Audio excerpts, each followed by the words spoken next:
I'm here talking to Biggs, the bass extraordinaire from Pennsylvania's very own Rivers Nihil. How are you, man? I'm good. How are you? Yeah, man, I'm all good. So, obviously, you guys are on the road. Yeah, very much so. Currently on the road with Black Dahlia Murder. Yes. So I mean, let's sort of get straight to it. I mean, after the hugely successful "Where Owls Know My Name" was released in 2018, Rivers and the Hill are gearing up to release your new album, "The Work," on Friday the 24th September, which will be tomorrow, through Metal Blade Records. So, where do you start with the Rivers and the Hill album? I mean, you guys have so many ideas floating around in your head, and with the ever-changing genres. What's your writing process like? The writing process is it's an interesting thing. I think we always are kind of at some point in a writing process for anything that we're doing. Yeah. You know, whether it's like we're talking about the plan of what we want to achieve, which is, you know, like that's the very beginning. You talk about it. Yeah. And you try to figure out what your goals are. Yeah. And so, like, you start that pretty much as soon as you finish the previous thing. Maybe you give it a little time and space, let the dust settle a little bit. Yeah. But you start there, and then next thing you know, like, songs start to take shape. But like that's mainly like Brody our guitar player, you know, has his whole home studio set up, and it's all gravy there. He can demo out beautiful pieces of music for us to, you know, then add our ideas to as things unfold, and we, you know, bounce these opinions off of one another, you know.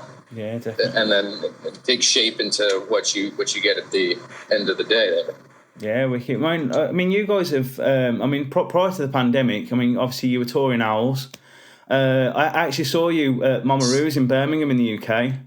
Absolutely blown away. It's such an awesome set. Was the pandemic an inconvenience, or did it actually help with sort of knuckling down, getting ready to write the next album?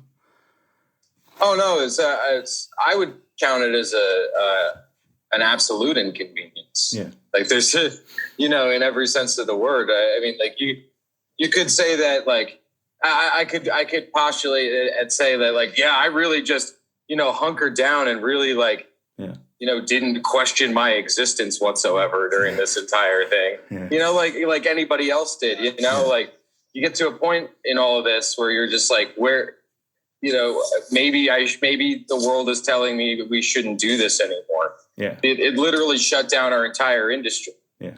And like, you know, and it's even more risky to do it anymore. You know, it's crazy. Yeah. So you kind of, gives you this air of, like, you know, it's okay to give up because the world is really not your fault, right? Yeah. Yeah, we decided to just get back on it. Yeah, I mean, I was talking to Alex from Cannibal Corpse just before they released their last album, and he was just sort of saying, he says, I was considering becoming a teacher, you know, just have something to go back on, you know. So and so I suppose it's quite scary to sort of have something that is your career just, you know, being put on hold. Go up in smoke. Yeah. Maybe never to return. So you know, you start assessing other options, trying to think about what you're good at, and that's not really conducive to the creative process necessarily, is it? No. So I mean, it has been a bit of a hold. It was a bit of a hold up, but ultimately, I think that's what drove the theme of the record home, is that you have to do the work, you know, even though it's very difficult. Like, it's like, at the end of the day, like, this is kind of you know, we have people and things in our lives that we love, but and families and everything. But at the end of the day, like, this is who we are, you know? Well, I mean, I suppose at the end of the day, like, you know, the work, I mean, like, it kind of speaks to everybody, doesn't it, in different ways? I mean, like I was thinking about it today, like waking up, screaming at rush hour traffic on the way into Birmingham every day, you know, and that sort of thing. It's kind of like, I mean, was that kind of your vision, to represent the sort of the ups and downs that you go through in the day? I mean, I tend to operate under the assumption that, like, all of us are generally more or less in the same boat. Most of us. Yeah. We get up in the morning and we struggle and we have things we're afraid to do, and we fight our way through the day with any kind of bravado or self-soothing that you can get yourself, and that's just kind of it. It's about life, and so like that push through the day is really what. And I think it's a pretty universal thing. Like everybody has that. Yeah. I think, I know I do. Yeah, definitely. I mean, you've once again incorporated Zach into the record. I mean, the saxophone is becoming quite a key feature within Rivers and a Hill. I mean, do you guys write the songs specifically with the saxophone in mind, or does Zach just come and listen to what you've got and put over the top? I mean, most of the time, like on Owls, but most of the time on these records, it's been like we have a piece of music already ready to go, and it's like we'll find a specific section that maybe we all agree, would be well suited with saxophone. Yeah. And then we show it to Zach, and then we sort of, in a lot of instances, what he's done on these records is like largely improvised. Yeah. Like I know the solo on like Subtle Change was like, that was like an on the spot thing. Yeah. And then on this record, it really was, we just had one day where he could make it into the studio, and we brought him in and we just like kind of round tabled some ideas. Yeah. And we picked his spots out and we just kind of like talked it out and that's how we got the sax on this record. Really, it was really kind of impromptu, but felt real and purposeful. Yeah, definitely. It just adds like a different texture, doesn't it? And it's such a beautiful instrument to add to like such an aggressive style of music. Yeah, I've always really liked a good horn as a counterbalance instrument, because I loved heavy metal and I always have, but it's so guitar centric. Yeah. Right.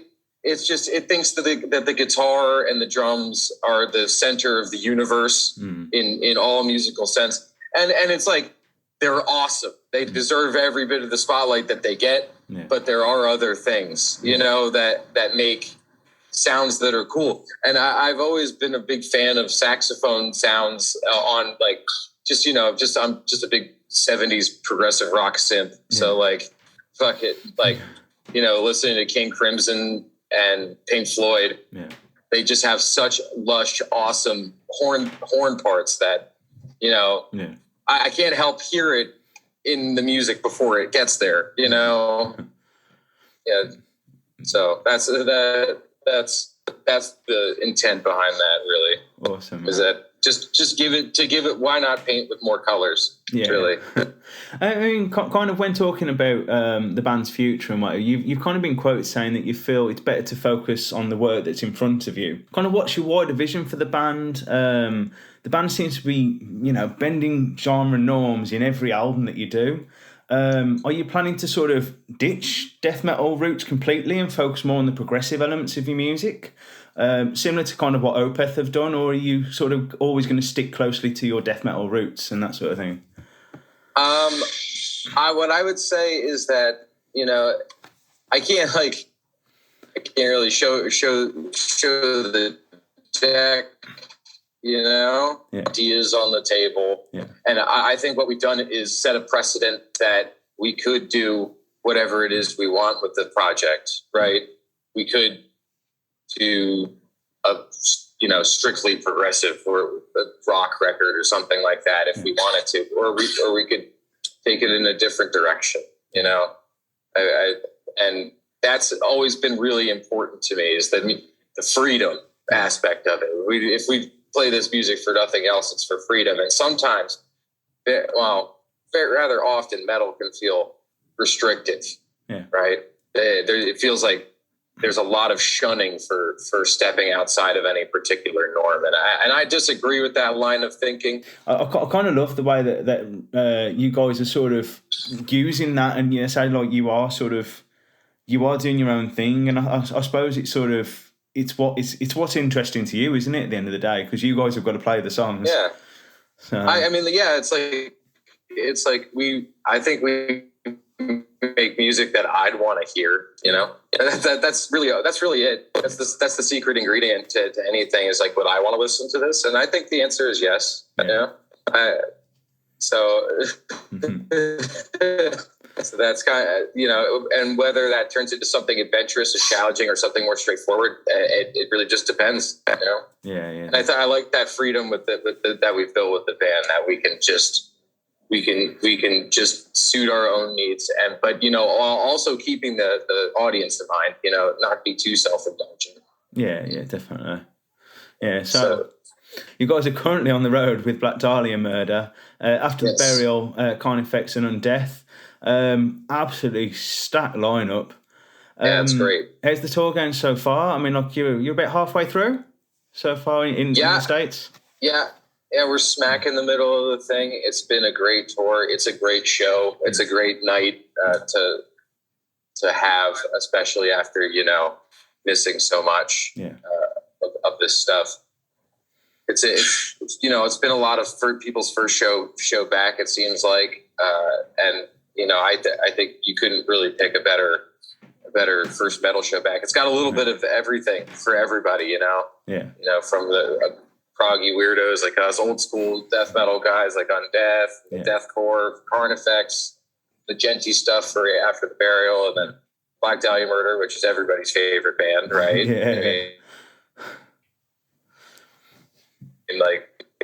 The shows are great, and the fans have been awesome. It's been really it's been refreshing, despite all of the problems of the world. After you guys have finished on the tour with Black Dahlia Murder, you guys are coming over to Europe on the Face of Death tour with Archsphere, Black Crown Initiate and more. Are you guys sort of excited to be back on the road, or is it still quite a strange concept? It's a little, it's a strange thing. Yeah, for sure. There's still a lot of uncertainty. It feels good. I'll tell you, it feels good today. Today feels good. But there's so many strange things that could happen. But we're keeping optimistic constantly about everything that's going on, and we're just gonna keep plugging away until somebody tells us not to anymore. Yeah, definitely, man. Well, the work is obviously going to be released on Friday the 24th September through Metal Blade Records. I look forward to seeing you again in the UK. Obviously, pushing everybody to go and check it out. Thank you very much for chatting with us here at the Razor's Edge, and I wish you the best of luck with the rest of your tour. So, all right, man. Thanks, Adam. Yeah, thank you. Thank you very much. Cheers.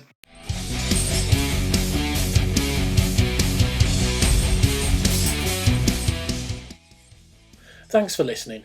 Make sure you keep up to date with future episodes by subscribing to our channels. For more information on this podcast, or for all the latest music news, reviews, interviews and more, head over to our website, www.therazorsedge.rocks.